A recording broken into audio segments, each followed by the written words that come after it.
வணக்கம் நண்பர்களே. இன்று நாம் பார்க்க போவது தர்மத்தின் சின்னமாக விளங்கிய ஸ்ரீராமரின் குணங்களை பற்றிதான். ராமர் என்ற பெயரே உலகில் ஒழுக்கம், அன்பு, உண்மை, பொறுமை என்பவற்றின் அடையாளமாகிவிட்டது. நாம் அனைவரும் ராமரின் குணங்களில் சிலவற்றையாவது வாழ்க்கையில் பின்பற்றினால் நம்முடைய வாழ்க்கையும் தர்மம் நிறைந்ததாக இருக்கும். தற்போது அவரின் நல்ல குணங்களை வரிசையாக காணலாம். முதலாவதாக உண்மையின் வடிவம். ராமர் எப்போதும் சத்தியத்தில் நிலைத்தவர். தந்தை தசரதன் தந்த வாக்கை காப்பதற்காக அவர் தன்னுடைய சிம்மாசனத்தை விட்டுவிட்டு 14 வருட வனவாசத்திற்கு சென்றார். அரசு அரியாசனம் விடுவதோ வனத்தில் வாழ்வதோ எதுவும் அவரை பாதிக்கவில்லை. தந்தை சொன்ன வார்த்தை தர்மம் என்று நினைத்து கடைபிடித்தார். அடுத்ததாக பக்தர்களை மதிப்பவர். ராமர் எப்போதும் தன் பக்கத்தில் உள்ளவர்களை அன்போடு பார்த்தார். அனுமான், சுக்ரீவன், வானரர்கள், வாலி எல்லோரிடமும் அவர் காட்டிய நட்பு பக்தர்களுக்கு அவர் கொடுத்த மதிப்பை வெளிப்படுத்துகிறது. அடுத்ததாக கருணை மிகுந்தவர். அரண்ய காண்டத்தில் பல ரிஷிகள் அசுரர்களிடமிருந்து எங்களை காப்பாற்றுங்கள் என்று வேண்டுகோள் விடுக்க ராமர் அவர்கள் அனைவருக்கும் பாதுகாவலனாக ஆனார்.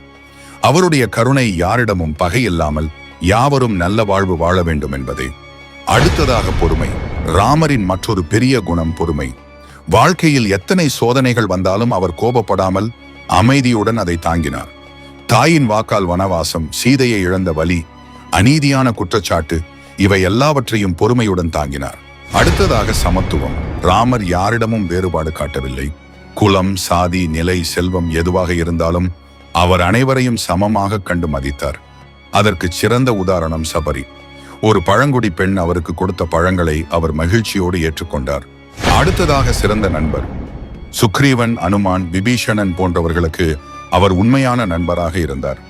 நண்பர் சுக்ரீவனுக்கு வாலியை வென்று அரச சிம்மாசனம் கொடுத்தார். விபீஷணன் தன் சகோதரன் ராவணனை விட்டுவிட்டு வந்தபோது அவரை ஏற்றுக்கொண்டு இலங்கையின் அரசனாக ஆக்கினார். அடுத்ததாக தர்மத்தின் சின்னம். ராமர் எதையும் தர்மப்படி செய்தார். அரசராகவும், மகனாகவும், கணவனாகவும், சகோதரனாகவும் அவர் தர்மத்தை விட்டு விலகவில்லை. அவர் மரியாதை புருஷோத்தமன் என அழைக்கப்படுவதற்கு காரணம் அவர் வாழ்ந்த ஒவ்வொரு தருணமும் தர்மத்தால் நிரம்பியது. அடுத்ததாக அன்பான சகோதரன். ராமர் தம்பிகளுக்கு காட்டிய அன்பு அளவற்றது.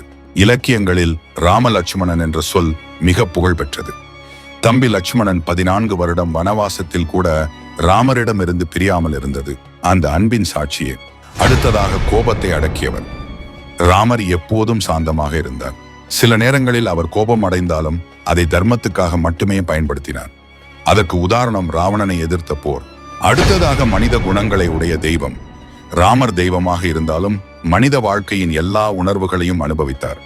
அன்பு, துயரம், இழப்பு, சந்தோஷம். அதனால்தான் அவர் மனிதர்களுக்குள் வாழ்ந்த தெய்வம் என்று போற்றப்படுகிறார். இத்தகைய பல குணங்களால் தான் ராமர் இன்று வரை இந்தியர்களின் இதயத்தில் வாழ்கிறார். நாம் அனைவரும் ராமரின் குணங்களில் சிலவற்றையாவது வாழ்க்கையில் பின்பற்றினால் நம்முடைய வாழ்க்கையும் தர்மம் நிறைந்ததாக இருக்கும். ஜெய் ஸ்ரீராம் என்று சொல்வோம். ராமரின் குணங்களை நினைவில் வைத்துக் கொள்வோம். இந்த பதிவு உங்களுக்கு பிடித்து இருந்தால் சேனலை சப்ஸ்கிரைப் செய்யவும்.